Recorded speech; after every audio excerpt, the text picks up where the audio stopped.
of the law, and I am a police woman.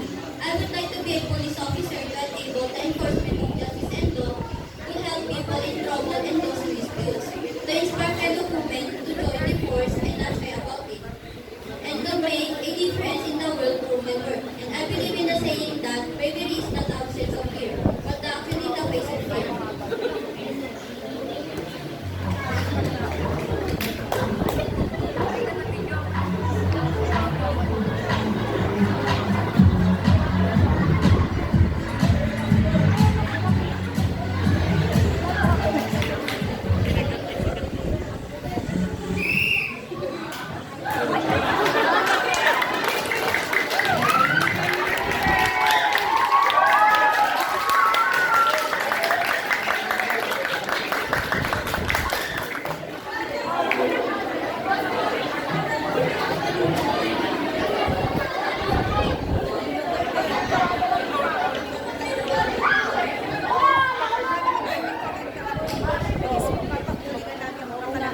Ikaw